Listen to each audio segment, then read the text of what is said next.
Hello and welcome to Noggin Comics. I'm Kyle, and today's episode we're going to be talking about the top 10 comics of 2025. Now, to kickstart this, we're going to be discussing honorable mentions, and I have 4 honorable mentions. And this year, you could tell it was a good year when you only have 2 Marvel books on your list, and they're a part of your honorable mentions. I don't know if that's an indication of how, if Marvel's not doing well, but just spoiler alert, the only 2 Marvel books are going to be on my honorable mentions list. And the first Marvel book is going to be Daredevil, Cold Day in Hell, written by Charles Soule and art by Steve McNiven. This is basically Old Man Logan and Deadpool. Not Deadpool, Daredevil. The thing is there are certain scenes in this book that shows you the struggle that Matt Murdock's going through, because Matt has lost his powers because of age. But he starts regaining them. He starts regaining his powers, and there's certain characters that die in this book that if you're a fan of that character, you're going to end up hating this book. But I love Charles Soule's writing, and Steve McNiven's artwork. Always, it's been great since Winter Soldier. The next book on the list, next series, was on Nora's list. She had it among her top 10, and I have it as an honorable mention here. And this is Fantastic Four. I'm going to showcase the Marvel Rivals cover by J. Scott Campbell, some Alice. But Fantastic Four is written by Ryan Norris and art by Roberto Ramos. And, Norris knows Fantastic Four. He's been writing it for a few years now, and this is a reboot, or renumbering, I should say, after the movie came out, Fantastic Four First Steps. The reason why this book works for me is because I love Roberto Ramos. Strange Academy is when I started becoming a big fan of his. And despite being an X-Men fan, we work help out Uncanny Experience. We have a lot of X-Men related stuff, and we've read every X-Men book this year, but the only Marvel team book to make a list is Fantastic Four, and that is because it is my favorite Marvel book right now. Check it out if you love Roberto Ramos artwork. This has made me fall in love with Invisible Woman, Sue Storm. Vanessa Kirby is great as Sue in Fantastic Four First Steps, but Ryan Norris's writing in this definitely got me to coming around and saying, I think I may like Sue Storm. Now, this next book on my list, honorable mention, was a #1 book for me not that long ago. And that is because now there's a new creative team on it. And the creative team's great, don't get me wrong. But losing Danny Rowan Johnson kind of hurt Transformers for me. So my next book is actually Transformers. And now, on Transformers now, you have Robert Kirkman and Dan Mora. Now, Dan Mora, we know that dude is amazing. He's one of the best artists in the game right now. But I feel like losing Danny Rowan Johnson took the heart away, because we started caring about characters that were not the robots. We actually cared about the human beings and the relationship that they had with the Autobots, Autobots, and the Decepticons coming in trying to destroy Earth and them fighting against. I mean, it's a very easy story to tell, but the way that Danny Rowan Johnson was telling that story, I don't know if Kirkman can do it, but at the same time, Robert Kirkman is actually on my top 10 list this year. So there's a chance that I might come back around next year and have Transformers on my top 10 list. Now, for me, the biggest surprise of 2024 and 2025 was a DC book written by Kelly Thompson and art by Sammy Brazi, and that's Birds of Prey. This just ended, and is it one of the greatest books of all time? Absolutely not, but it's a lot of fun, And anytime I get Big Barda in a book, anytime I get Black Canary, which spoiler, Black Canary is going to be in my top 10 comics, I'm there for it. The artwork has an old school vibe to it that is just pops off the page. Great coloring too. I'm kind of honestly, I was a little upset that Birds of Prey ended. I think it had some, lot to go off of, and I hope we see these characters again. I do know the way that it ends, it kind of hints at some characters returning on different books, which I hope is true. But yeah, that was my honorable mentions. The 4 honorable mentions of my top 10 comic book list of 2025.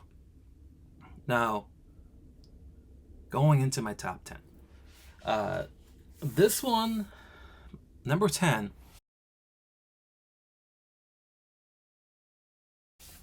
is from Image Comics, and it's written, it's drawn, it's colored by one man, and that is Sander Cannon, and that is Sleep. Now, Sleep is one of those titles that we picked up because we know Sander. We wanted to like this book. But the thing is, I did not expect this book to talk about such heavy topics and using horror as a way to talk about those topics. This guy whenever he falls, the main character, whenever he falls asleep, he becomes a monster and starts committing heinous crimes, murdering people, all of that, and it's traumatizing him. Every time he wakes up, he doesn't want to be this monster anymore. And that was definitely something I was shocked about, because knowing Sander's previous work, it's not something that I would expect from him, especially something this dark. And I think there's only one issue left, and that's kind of upsetting, but at the same time, it has a conclusion, and I think that's exactly what Sander wanted.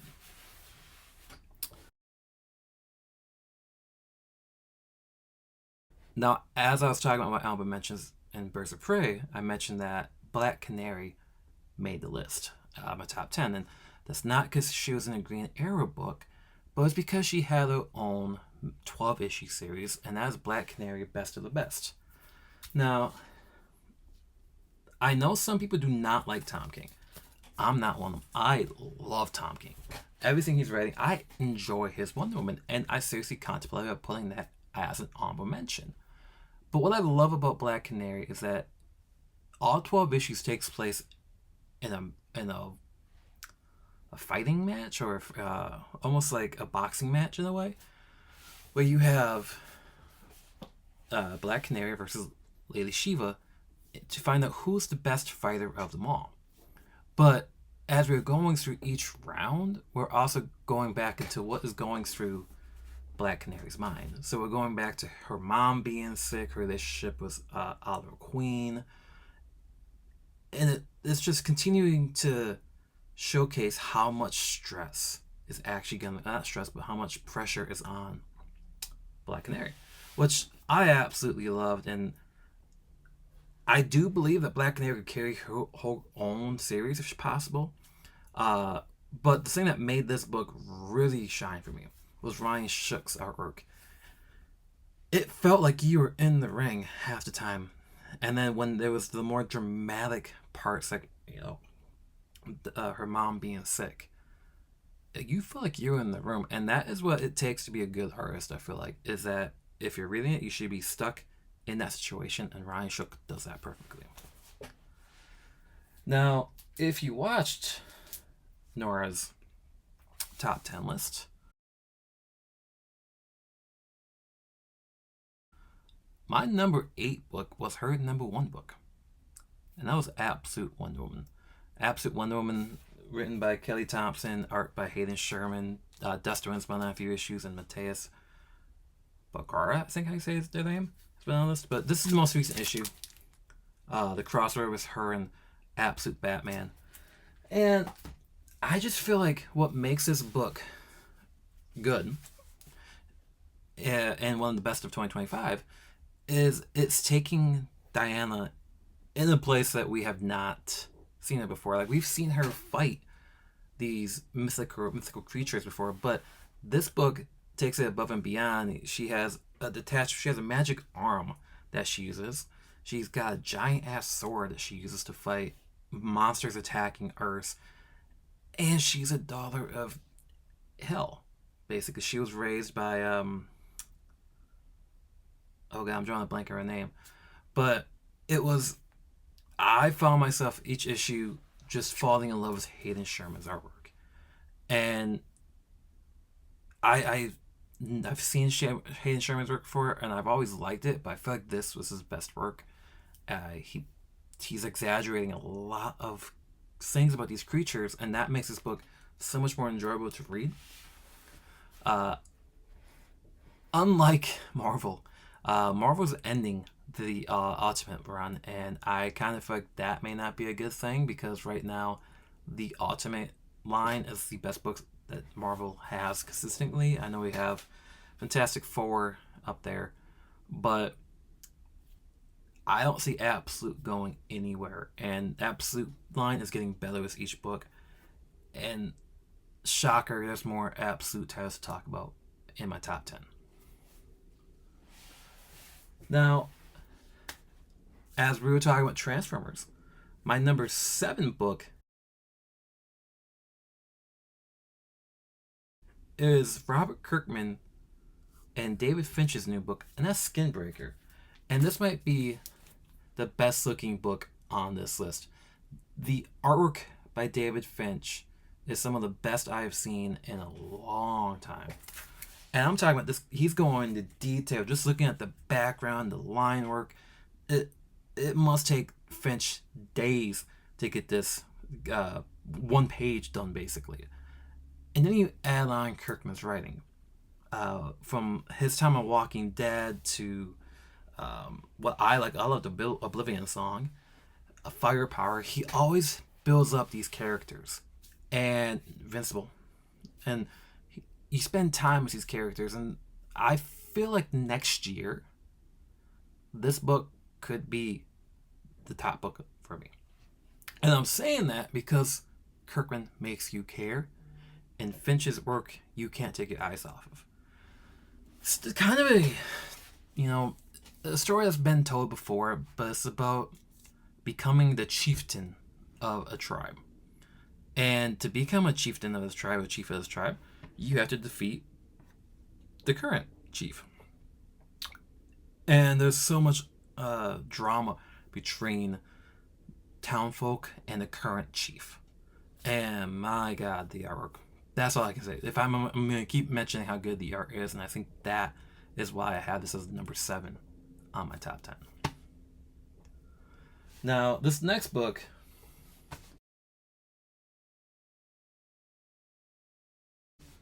Nora had that on her list, and I have on my list.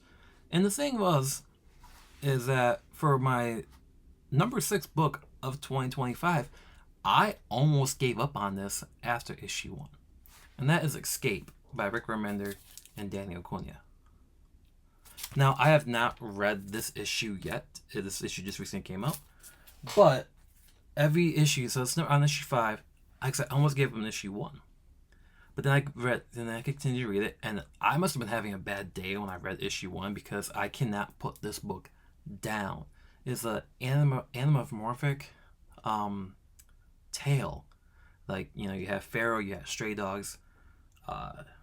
You've got a lot of, right now I feel like comic books have a lot of animal-centric storytelling. But Escape puts you in the shoes of a military, I think it was army, maybe? But it's war, it's just emotional storytelling too.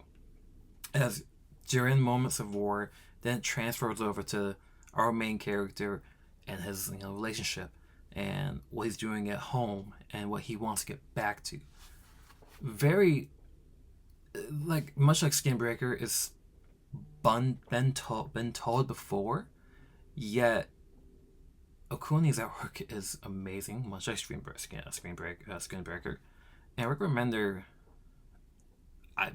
probably one of my favorite writers because everything he's doing I enjoy. And I've yet to read Deadly Class, and I know that's one book that I need to read. Um, so my now we're going into the top five, and you might see some surprises here, and you also might see some books that everyone's talking about, and that's because it's so damn good. My number five book of the year is also written by my favorite, my I'll say the creator, the writer of 2025, and that's Dennis Camp, and this is absolute Martian Manhunter. Javier Rodriguez is on the artwork, and just like Escape, after issue one, I didn't know how to feel about it. It's an absolute title. I'm gonna continue reading it, and then just this crazy, bonkers storytelling. Almost feels like a noir detective story stuck in this Martian's body. It's not what you anticipate from Martian Manhunter, and I think that's what makes it work. From Dennis, like I said, Dennis Cap is basically the writer of the year for me. With this, another book on my top 10, and The Ultimates. Dude's been knocking it out of the park. Javier Rodriguez can tell a story by his artwork, and it does not feel like it's coming from DC Comics. It feels like it's an independent book, and that's just because of the crazy ideals that Camp has going on. And I hope that when people are picking up Absolute Batman and Absolute Wonder Woman, Absolute Flash, Superman, that they just tie it up and grab Martian Manhunter too, because I think they would be surprised at how good this book is. Now, number four is continuing the Absolute line. And if you're watching, it's like, where is Absolute Batman? Well, it's number four. And I think it's easy to just talk about the annual and just leave it at that. Danny Warren Johnson and James Herron did a phenomenal job on the annual. And this is my favorite single comic book of the year is Absolute Batman Annual. I know a lot of people were talking about, you know, who he's opposing in this book. Absolute Batman, who he's opposing. But this book is much more than that. It's about the creation of the Batmobile and the relationship of his father. He has his father. And it feels like Absolute Batman is just this insane book that is exaggerating on every character possible, presenting characters that we're so used to in different designs.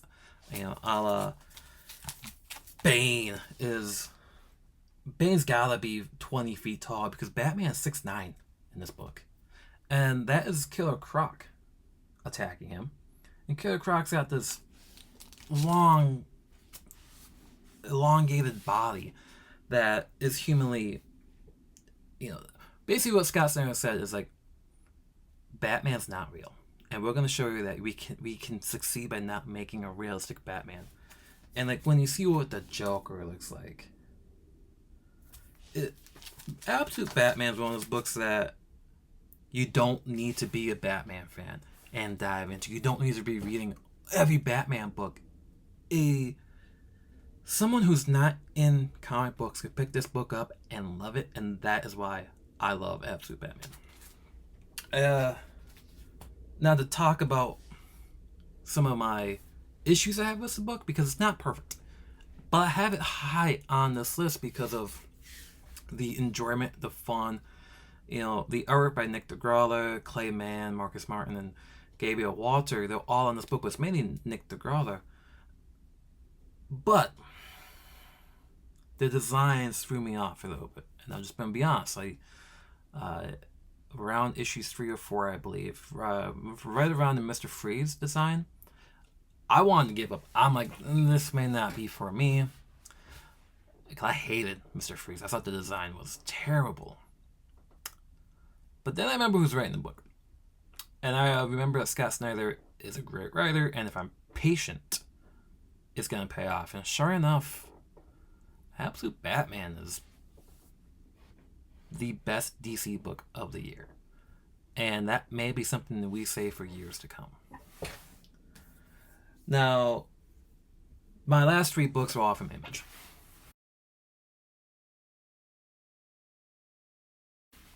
And that should be no surprise. Image and DC knocked it out of the park this year. And my number three book of the year is from Ghost Machine.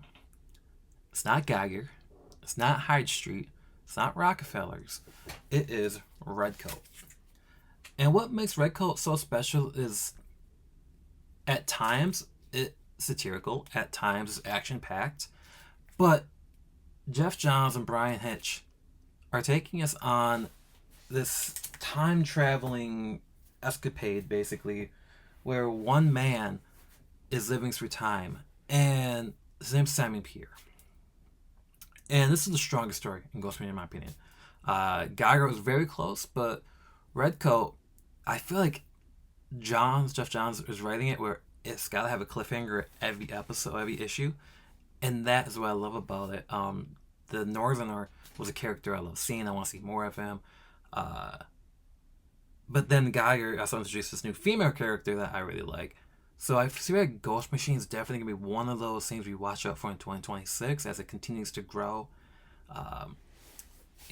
There's not a single bad title in our Ghost Machine run. I think my least favorite is probably Rockefellers, but even that is more enjoyable than most Marvel books right now. So yeah, Redcoat's my number three book of the year. I've been enjoying every issue of that. And it's just because it's a nice mix of history and humor, which right now we need a lot of humor in society right now. But now let's end the discussion of lighthearted and humor, because my next two books, my number two and number one book of 2025, are pretty emotional, sad, and depressing stories. My number two book of 2025 is The Moon is Following Us by Danny Warren Johnson and Riley Rasmus. Now, much like Transformers, Johnson was not really doing the work because Jorge Corona took over when Daniel Johnson started writing it and stuff like that. But this is a perfect combination, Danny Warren Johnson and Riley Rasmus. And I think it's because 2025 was a very difficult year for our family. And this book touched on topics that we were dealing with, which for me, I feel like every issue I wanted to cry. And good and bad tears. Happy, sadness, all that. And the story of this is two parents go into the dream of a daughter that is sick and they're trying to save her from dying. That's the premise. And it ended. And I cannot wait to sit down and read this story whole, just to see if I get impacted like I did when I read the last issue. I would say I won't say it's on par with Stuart Powerbomb. Stuart Powerbomb is Daniel Johnson's opus magnus, basically. Magnus opus. I love Daniel Johnson. This is a great follow-up to it. And if it wasn't for Dennis Camp's his Image book this year, I would have this as my number one book of the year. And Danny Warren Johnson has been securing a number one spot for a couple years, in my opinion, now, until 2025. And my number one book of 2025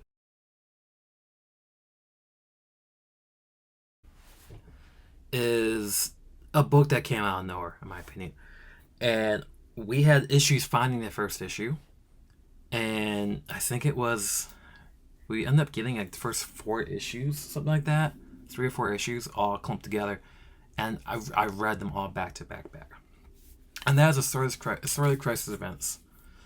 Dennis Camp and Eric said Zaradisky, I think, something like that. Excuse me. Zaradisky. Yeah. This is one of those books where it feels like Ice Cream Man. Which is I've only read a couple of volumes of that, and I know I gotta read all of it, which I'm ashamed of.